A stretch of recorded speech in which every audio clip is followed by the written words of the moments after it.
ATEEZ. This is called Not Okay. Japan, third single. Okay, let's see. I don't know what to expect here. Like, it says not okay. Is it going to be a bop? Is it going to be sad? I guess we're going to find out.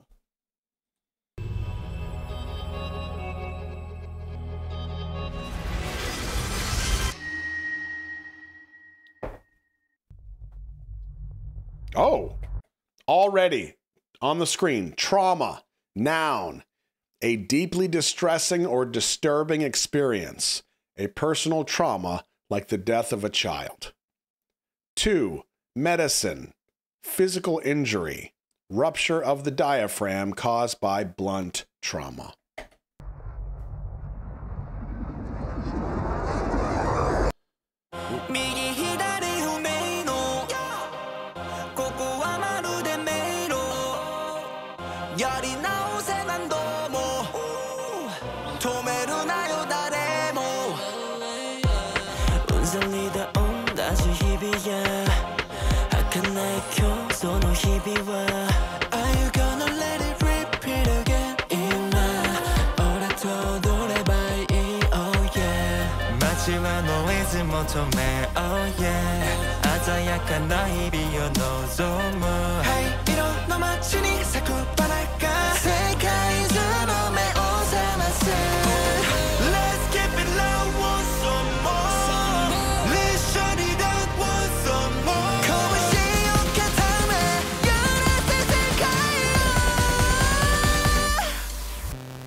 We might need to discuss this one. Whew. Wow. So,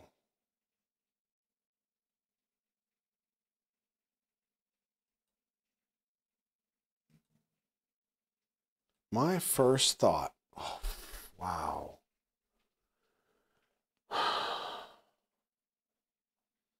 You know what? Before I get into what I think, I'm actually curious to hear what you think. This might be one of the first times that I think I've done this.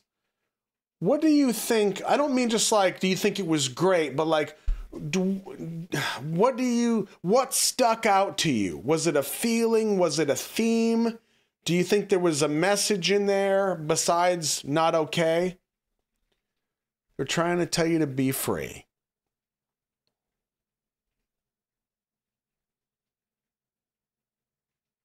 Tortured and trying to escape their fate. It was a lot and it was loud.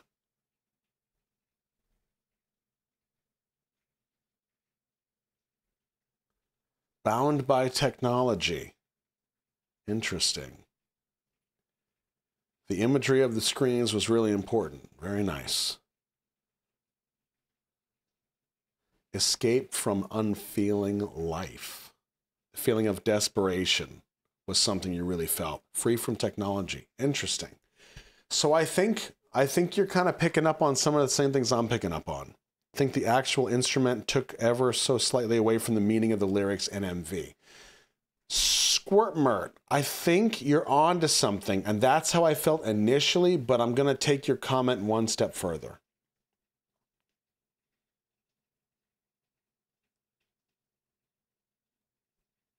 Cyberbullying, online stalkers, technology taking over everybody's life, noise in your head, also trying to make noise out loud so people can hear that you're not okay. Okay. All right. So thank you for sharing your thoughts.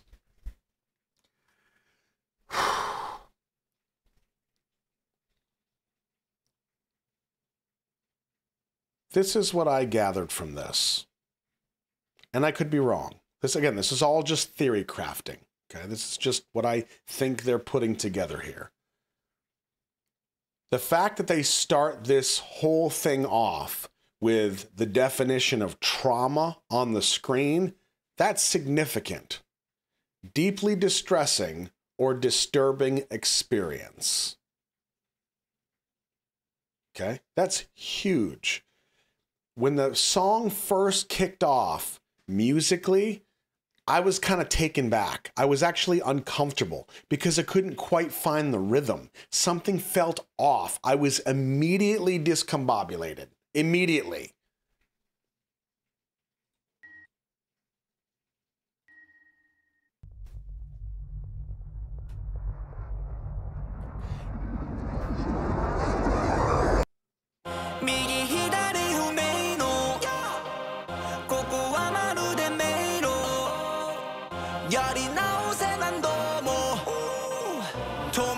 Not this part.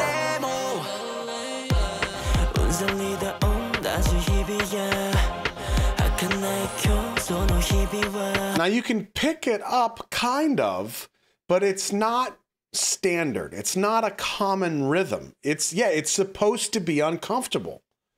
So you take that discomfort audibly, and then you take the speed at which you're seeing the imagery visually, and it creates a level of intensity.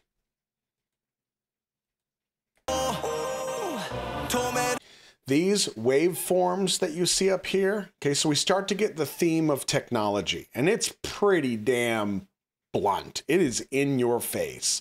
So the waveforms represent sound, the things that you're hearing.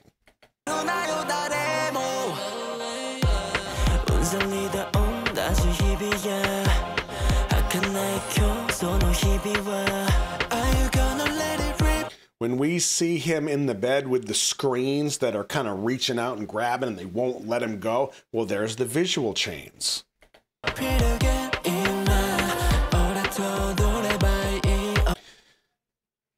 Does anybody recognize this game? They show it several times through the video.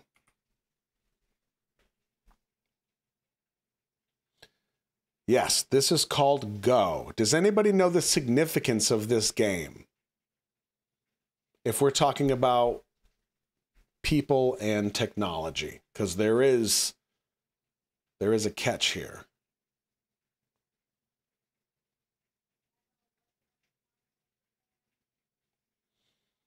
Okay, my understanding is that Go, and some of you can correct me if I'm wrong here, but if I remember correctly, Go is known to be the most human game on the planet. For a computer to beat a person at Go is either impossible or highly unlikely. Something to that effect. Does that ring a bell for anybody? That sound familiar? It is a strategy game.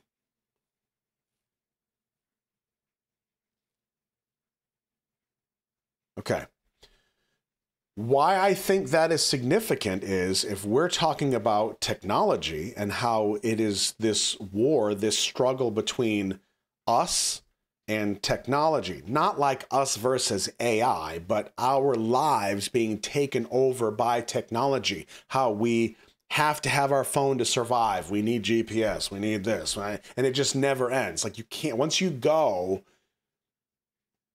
that direction, it's hard to go back, you know? Once you have a cell phone, it's hard to not have a cell phone anymore. You kind of feel naked. You can't do certain things.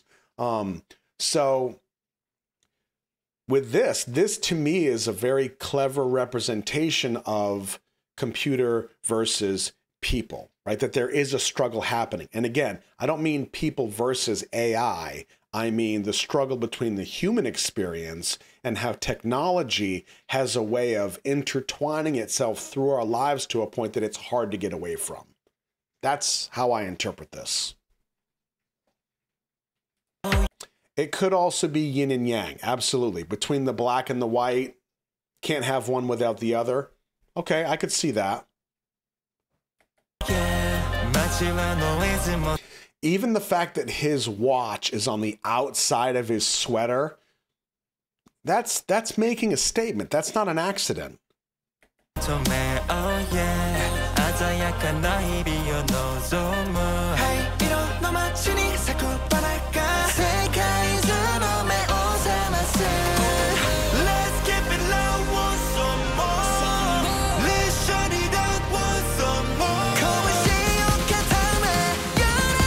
Look at this. Every direction. Can't get away from it.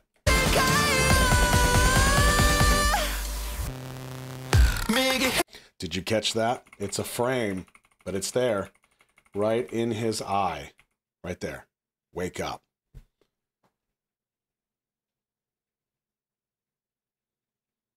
Breaking that tie of technology in our life. That's how I'm currently kind of structuring this.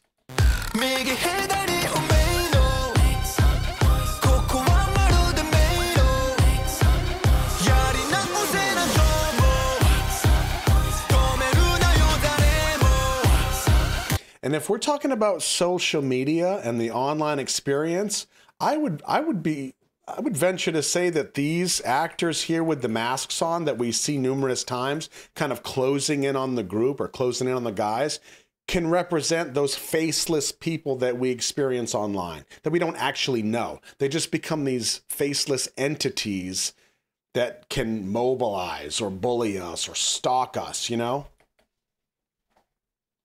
Trolls, there you go.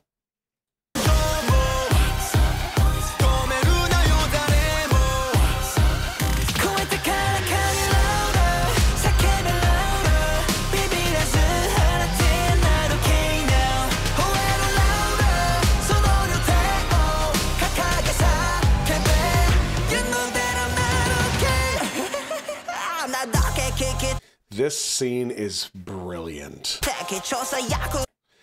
The fact that he is literally bolted to this thing.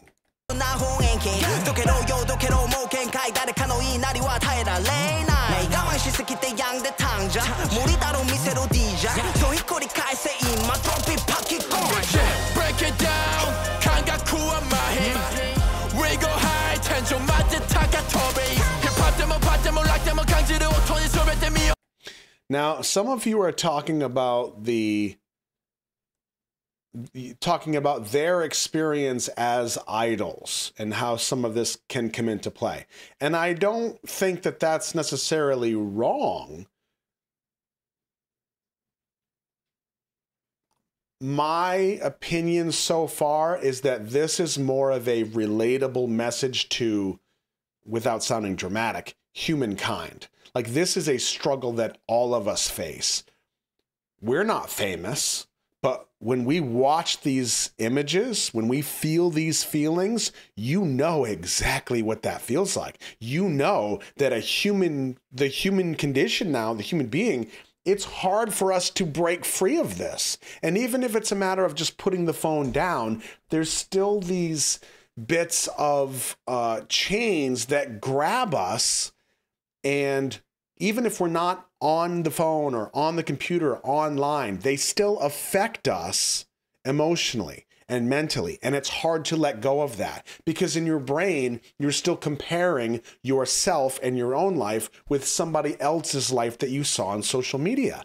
These things have a way of grabbing us, and it's hard to break free from that.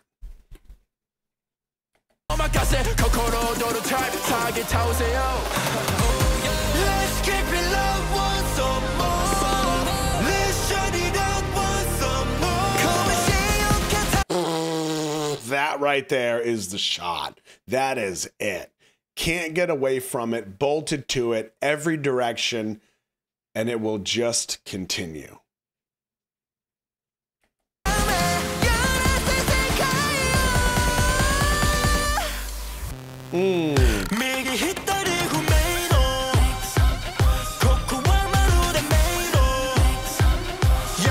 Yeah, there you go. Darkerel. I believe you can also try to show I'm fine, I'm happy, I'm good on social media, but it's okay to say that you're not okay also. Absolutely. 100%. To me, that's one of the biggest problems. And I get that that's why it is the way that it is with social media is people want to show the good things. You know, they want to show like, oh, I've got this new car and my look how clean my house is. It's always that bullshit. Like, no way. But nobody wants to show their dirt. Nobody wants to be vulnerable because the trolls that you see on the video are the perfect example of the ones that are going to tear you down because you are being vulnerable, because they have that anonymity. Interesting.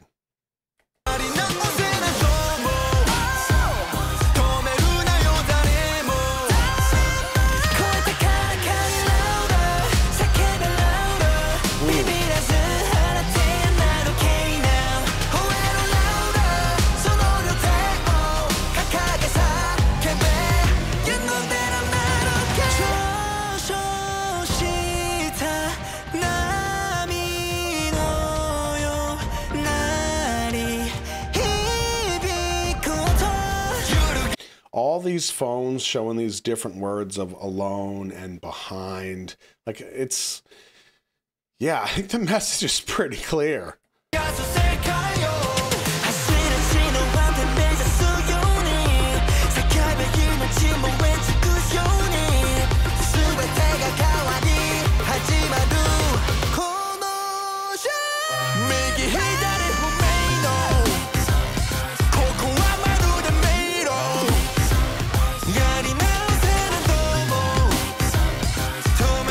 You feel the energy in this, the chaos behind it, all intentional. So well done to the theme of this video, making you feel a certain way.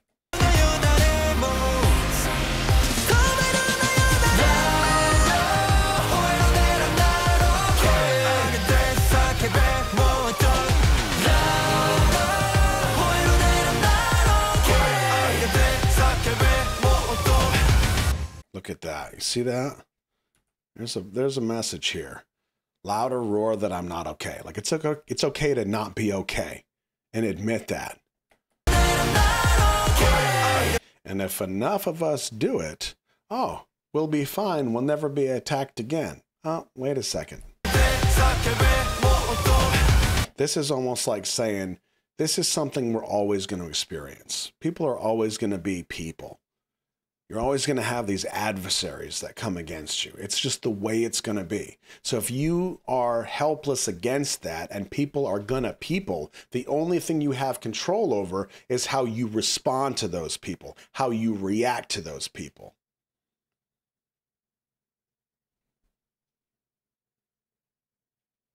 I think there comes a point in most of our lives where we realize that all these people that we thought had all this power over us with all their words and all their hate and judgment and blah, blah, blah, we realize one day that they don't actually have any power over us. It's like a light bulb goes off. And when you finally realize that and you realize, well, wow, I don't actually give a shit what you think. It doesn't matter. How you think of me or this, whatever, doesn't make any difference in my life whatsoever.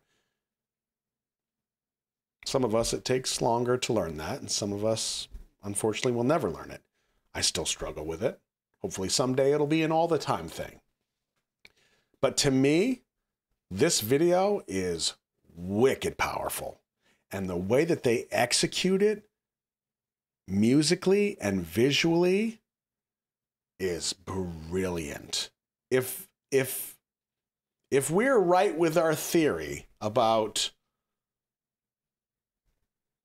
the grasp that technology and online life can have and what it can do to us through this human experience, this is wicked powerful. Yeah.